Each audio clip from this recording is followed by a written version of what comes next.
This is the new Audi A4. Well, it's kind of new. It's a massive facelift for the model because very few of the panels from the previous pre-facelift still remain. There's loads of creases along the side of the car. There's flared wheel arches that come out and look pretty good, and there's side sills in the car depending on what model you go for and if you spec some optional extras on it. We'll take a look at all that in the video.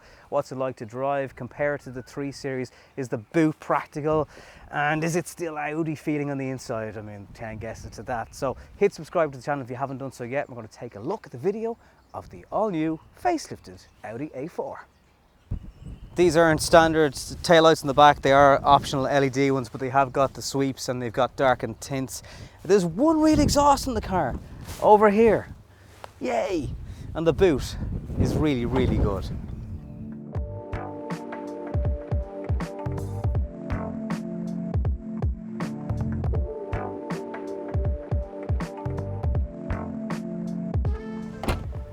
So it's pretty windy here in Host today. It's time to jump into the back and see what the interior is like, starting with the very generous rear legroom in the A4. There is loads of rear legroom. The seats don't come down on top of your feet, and for passengers in the back, and that's a reasonably far extended into the back of the car. Driver's seat, and there's still this. There's still loads of height. Middle bit, not so big. There is a floor. It's primarily for 2 people in the back. You will get 3. You're just going to have to straddle their feet either side. The ISOFIXes are really easy to get to. The pop-up drinks holders, these are cool. They just open out like that, and you can make them smaller for depending on the size of drinks, and you can just feel like nothing's going to spill out of them. So I like that. And then they fold away and it's gone. And the back is a seriously generous place to be. And there's little child lock buttons on the front that the driver can control. You touch one, they can't open the window and they can't open the door, and all you do to unlock it is hit a button. Makes life very, very easy. Let's check out the front. They really do interiors so well. When you fire up the engine start, you'll get a welcome screen, and you can set it up that you have different profile users, and you can set it up for your individual settings. Gone is the wheel here that you use to control things, and everything is controlled through this tablet size. It is very much plonked in the dashboard. Not sure how everyone's going to feel about that. And here there's lots of piano black, little storage area, 2 places for drinks holders, 12-volt charger and a USB. There's USB-C under here as well, and there's wireless charging for your mobile phone. And the displays are good, they're in colour. The touches of the equipment, nice little clicks when you do that and change the climate control. And there's 3-zone climate control as well as in the back for rear passengers. It all just feels great, as you'd expect. There's a frameless rear view mirror. There's nice buttons here and they're LED for turning on and off, little touches on them to get them to go off. The sun visors, they're a little bit small. I'll tell you more about an issue with them when we're going for a spin in a minute or two. And the little switches, it all feels really, really nice. And I do love the gear shifter that is reminiscent of the A6 and the A8. And in fact, the designer of this car has designed the A6 and the A8. So they keep wanting to push those boundaries. The main difference between this and the A6 is the tablet here. The A6 has them integrated in the haptics glass panels down here. But you will feel good. You will feel like you've spent the money on the Audi when you sit inside, and that is hugely important. It never gets too noisy in the cabin. They've done a superb job at refining everything. Outside noise, you can barely hear the outside world. Everything feels solid and planted. Even though this is 150 brake horsepower petrol, never really feels that it isn't powerful enough. There's the odd flat spot as you're just waiting for it to kick in, maybe overtaking on a motorway, stuff like that. But then once it is on the move, there's tons of torque.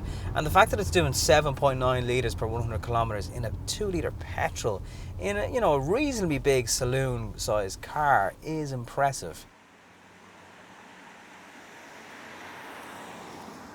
there's quite a few diesel options as well, which is great to see Audi are giving so many diesel options with all that's going on and all the uncertainty.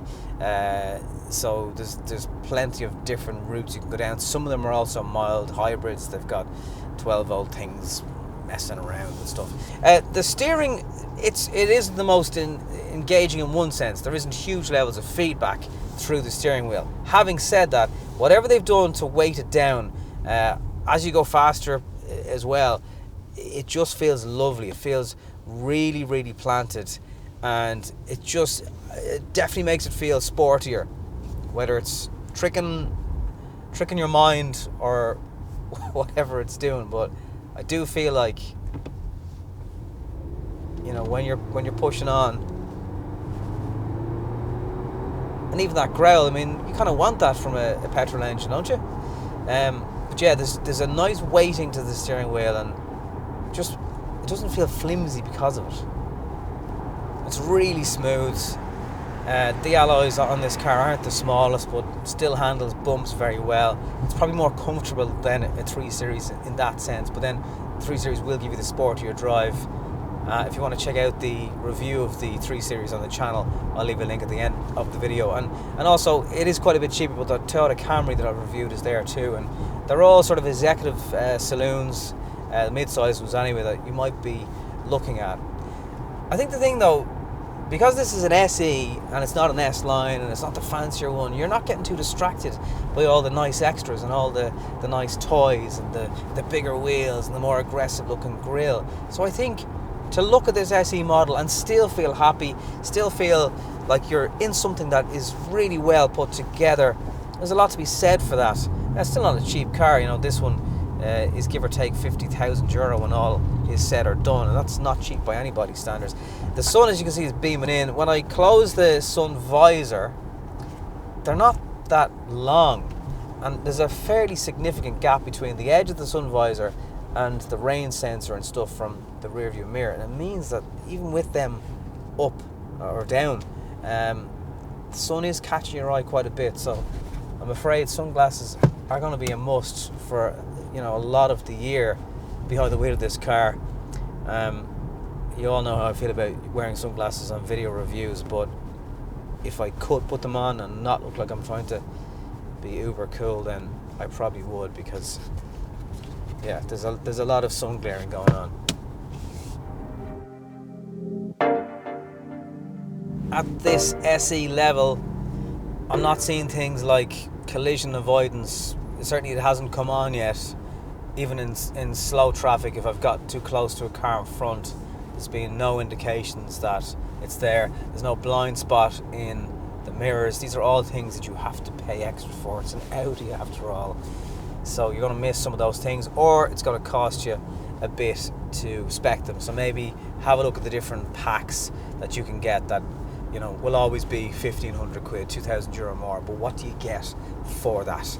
Look beyond the upgraded wheels and see, actually, is there tech gadgets that's going to have this car competing at what is kind of the expectation in cars in 2020.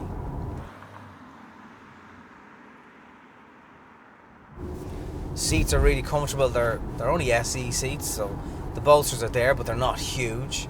Anything else is going to be a bonus, obviously, but they're really perfectly fine. They're nice and comfortable. There's lumbar support and stuff that you can tweak around with and, you know, set for yourself. No memory seats, so you're going to have to try and get it right and tell no one, don't touch my setting on the seat, please. And then to move the seat forward and back, there's manual levers. So a few little things like that, you know, you can get, obviously, and they will be in more expensive Audis, but at this level, you're going to have to do it manually.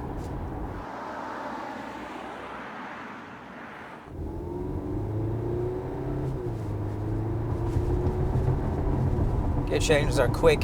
It's a 7-speed automatic in this one. There's a 6-speed manual also available. I think the automatic is a nice to have. It's not a must have, but it goes nicely with a car like this. Yeah, I just think, like, we're now cruising along at about 90 kilometers per hour. You know, what more do you need? I know that sounds like everybody's where would you be going with all that power? But it's absolutely more than enough for the majority of people. So if you've got this far and you're still not sure, is it going to be the new revised for 2020 Audi A4 or the all-new BMW 3 Series, I'd probably give this the more luxurious feeling of interior and stuff, and the BMW have the edge in terms of the brashness, the sportier feel, the nicer drive because of rear wheel drive. But again, I feel it would be better to compare it to the 320 diesel, which I haven't driven yet. Also coming up on the channel in the next couple of weeks, we'll have the Volvo S60, so that'll be a nice comparison as well. All that kind of segment, that mid-size saloon, is it something that you should be considering? Because everyone else has a crossover. So thank you for watching. If you've got a question, a comment, they're always welcome on the channel. Pop them into the comments below the video, and maybe like and share this video if you've found it useful. And as always, you hitting subscribe is one of the nicest things you can do for me. I'll catch you in the next episode. Cheers for watching.